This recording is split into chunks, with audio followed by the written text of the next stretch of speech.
Hi friends, welcome back to my channel. അപ്പോൾ ഇന്ന് ദിലീപിൻ്റെ കാര്യത്തിനോടനുബന്ധിച്ച് നമ്മൾ സോഷ്യൽ മീഡിയ പല വാർത്തകളാണെന്ന് കേട്ട പലരൊക്കെ പ്രതികരിച്ചിരിക്കുന്നതാണ് കേട്ടിരിക്കുന്നത്. എന്നാലും ഒരു പ്രതികരണം നിങ്ങളൊക്കെ കേട്ടിരിക്കുമല്ലോ അല്ലേ? ജഡ്ജി ദിലീപിനെ കണ്ടപ്പം എഴുന്നേറ്റ് നിന്ന്, അത് ഞാൻ ഒരല്പം പോലും വിശ്വസിക്കുന്നില്ല കേട്ടോ. വിധി എന്തോ ആയിക്കോട്ടെ, പക്ഷേ ഒരിക്കലും അത് സംഭവിക്കില്ല. ഈ വിധി അങ്ങേറ്റം ബയസ്ഡായ ഒരു വിധിയാണ്. കാരണം ഈ പ്രതി വരുമ്പോൾ ഒരു ജഡ്ജി എഴുന്നേറ്റ് നിൽക്കുക എന്ന് പറയുന്നതിന് അർത്ഥം എന്നാണ്. അത്ര ബഹുമാനത്താണ് ജഡ്ജി എന്നെ വിധി പറയുന്നതും കേസ് നടത്തുന്നതും. നമ്മൾ ആദ്യം പോലും ഫോളോ ചെയ്യുന്ന ആളാണ്.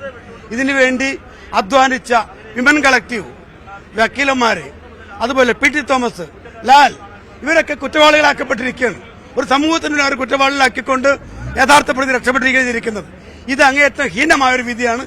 ഈ വിധിക്കെതിരെ മുകളിലേക്ക് അപ്പീൽ പോകേണ്ടതുണ്ടെന്നാണ് ഞങ്ങളുടെ അഭിപ്രായം. ഒരു പെൺകുട്ടിയുടെ ജീവിതം, 8 വർഷത്തെ അവരുടെ സമ്പുഷ്ടമായ ജീവിതത്തെ തകർത്തുള്ള വിധിയാണ് വന്നിരിക്കുന്നത്.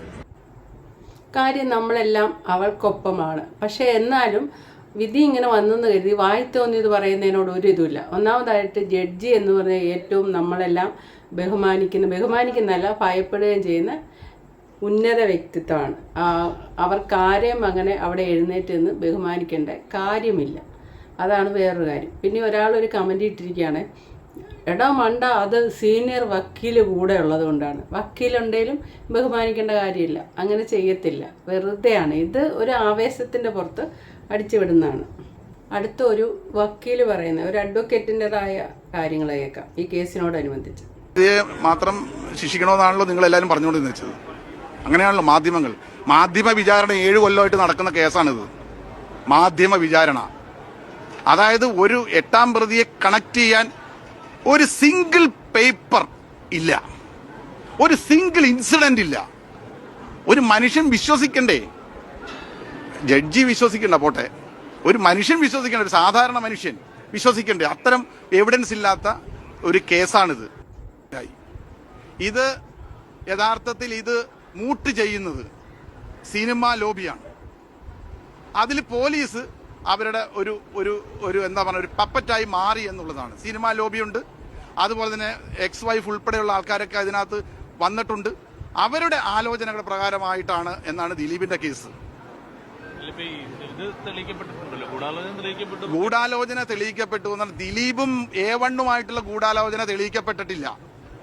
ഗൂഢാലോചന തെളിയിക്കപ്പെട്ടുള്ളത് 1 മുതൽ 6 വരെയുള്ള പ്രതികളുടെ ഗൂഢാലോചനയാണ് കേട്ടോ.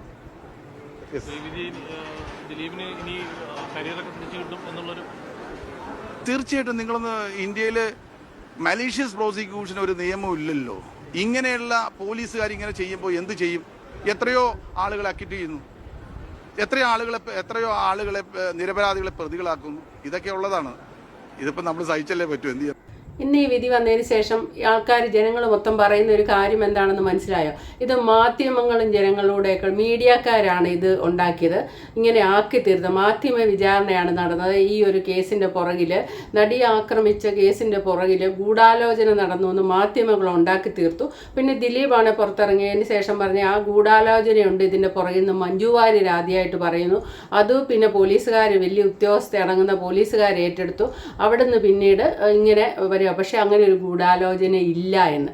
അങ്ങനെയാണെങ്കിൽ ഇന്ന് ദിലീപിനെ നിരപരാധിയായിട്ട് വെറുതെ വിട്ടപ്പോൾ അപ്പോൾ ഗൂഢാലോചന നടത്തിയത് ആരാണ് എന്നാണ് ഇന്ന് കമൻറ്റ് ബോക്സ് മുഴുവൻ ജനങ്ങൾ ചോദിക്കുന്ന ഒരേ ഒരു ചോദ്യം. അപ്പോൾ ഗൂഢാലോചന നടത്തിയത് ആരാണ്? പൾസർ സുനിക്ക് ചുമ്മാ ഒരു സുപ്രഭാതത്തിൽ നേരം എടുത്ത് എഴുന്നേറ്റ് വന്നപ്പോഴത്തേന് എന്നാൽ പോയി അങ്ങ് നടിയെ അങ്ങോട്ട് റേപ്പ് ചെയ്തേക്കാന്നൊരു തോന്നലുണ്ടായതിൻ്റെ പുറത്ത് ചെയ്തതാണോ? അതോ അവർ തമ്മിൽ മുൻകാല വൈരാഗ്യങ്ങളോ അങ്ങനത്തെ വല്ലതും ഉണ്ടോ? അതൊന്നും നമ്മൾ ഇന്ന് വരെ കേട്ടിട്ടില്ല.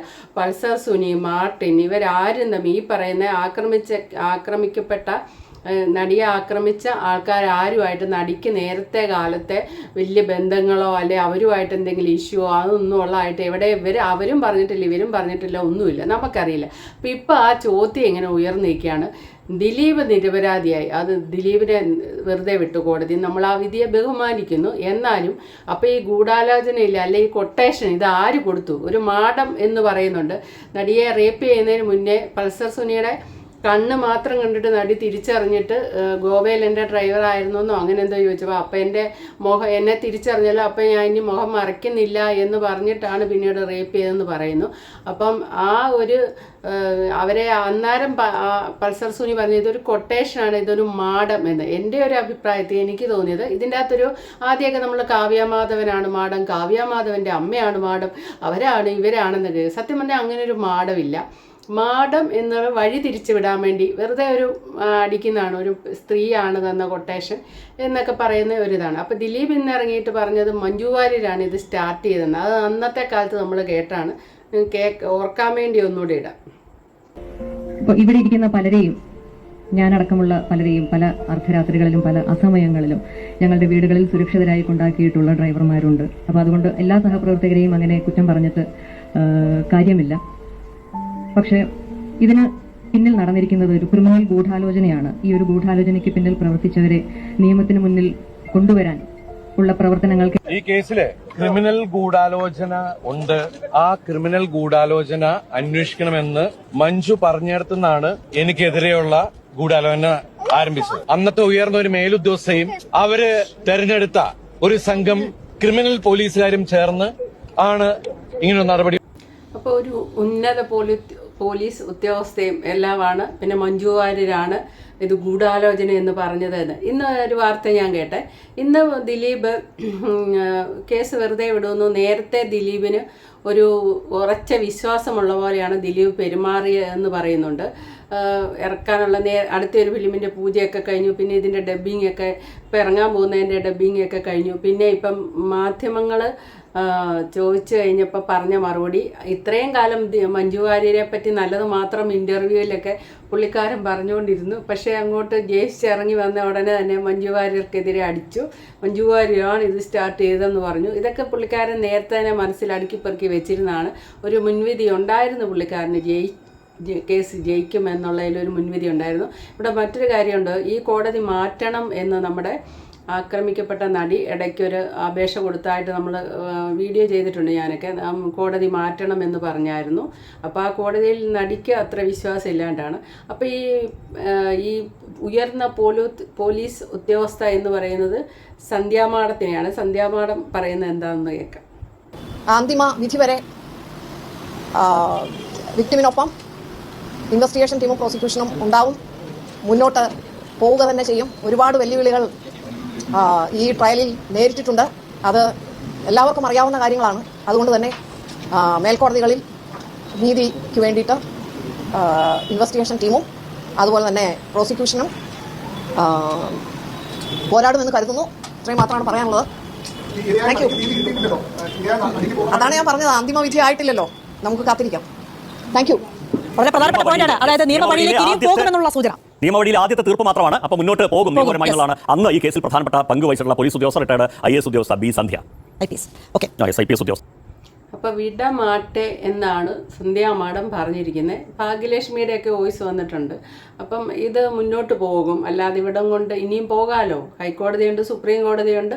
അപ്പോൾ ഇത് വിടുകയില്ല എന്നാണ് പറഞ്ഞിരിക്കുന്നത്. ഇവിടെ എനിക്ക് എന്താ പറയാൻ തോന്നുന്നു ചോദിച്ചാൽ, നമ്മുടെ ദൃശ്യം 2-ലാണെന്ന് തോന്നുന്നു അല്ലേ, അതേന്ന് തോന്നുന്നു. ദൃശ്യം 2-ൽ മോഹൻലാൽ ഒരു പോലീസ് ഓഫീസർമാരൊക്കെ അങ്ങ് അകലെ നിൽക്കും. മോഹൻലാൽ ഒരു മരത്തിന് മറഞ്ഞ് നിന്ന് അവരെ വാച്ച് ചെയ്ത് നിൽക്കുന്ന ഒരു സീൻ, ലാസ്റ്റ് സീനാണെന്ന് തോന്നുന്നു അല്ലേ നിൽക്കുന്നത്. അപ്പം പോലീസുകാർ പറയുന്ന ഒരു ഡയലോഗുണ്ട്, അയാളെ ജയിലിൽ അടച്ചിട്ടില്ല, കാരണം ജോർജ് കുട്ടിക്ക് 10ാം ക്ലാസ്സുകാരൻ്റെ ബുദ്ധിയല്ല, അതിബുദ്ധിയാണ്. പക്ഷേങ്കിൽ ഈ ഒരു ജന്മം അയാൾ ആ ശിക്ഷ അനുഭവിച്ച് തീർന്നിട്ടുണ്ട്. കാരണം മനസ്സമാധാനത്തോടെ ഒരു ദിവസം പോലും കിടന്നുറങ്ങാൻ സാധിക്കാതെ ജാഗ്രതയോടെ പോലീസുകാരുടെ നീക്കങ്ങൾ ശ്രദ്ധിച്ച് ഒരടി മുന്നോട്ട് വെക്കുമ്പോൾ അതിനെ പ്രതിരോധിക്കാനുള്ള തന്ത്രങ്ങൾ മെനഞ്ഞ് ഇങ്ങനെ സ്വസ്ഥതയില്ലാതെ കടന്നു പോവുകയാണ് ജോർജ് കുട്ടിയുടെ ദിവസങ്ങൾ. അപ്പോൾ അയാൾ ഓൾറെഡി ആ ശിക്ഷ അനുഭവിച്ച് കഴിഞ്ഞു എന്ന് ദൃശ്യം സിനിമയുടെ ലാസ്റ്റ് പറയുന്നതായിട്ടാണ് എനിക്ക് മനസ്സിലായത്. അതായത് അപ്പോഴും മോഹൻലാൽ അവരെന്താണ് ചെയ്യുന്നത്, അല്ലെ അവരെന്താണ് പറയുന്നറിയാൻ വേണ്ടി ഒളിഞ്ഞു നിൽക്കുക ചെയ്യുന്നത്, അടുത്ത സ്റ്റെപ്പ് വെക്കാൻ വേണ്ടി. അപ്പോൾ ജീവിതകാലം മുഴുവൻ ഒരു വലിയൊരു ടെൻഷനാണ് ചുമന്നുകൊണ്ട് നടക്കുന്നത്. അതും ഒരു മാനസിക ടെൻഷനാണ്. സമാധാനമായിട്ട് ഒരു ദിവസം കിടന്നുറങ്ങാൻ പറ്റത്തില്ല, എവിടെയെല്ലാം എന്തൊക്കെ ചെയ്താൽ. അതാണ് എനിക്കിപ്പോൾ ഈ സന്ധ്യ സന്ധ്യാ മാഡം ഇത് ഇനി മുന്നോട്ടാണ് യാത്ര എന്ന് പറഞ്ഞപ്പം എനിക്ക് ഓർമ്മ വരുന്ന ആ ഒരു സീനാണ്. അപ്പോൾ okay, thank you for watching. അടുത്ത വീഡിയോ കാണാം.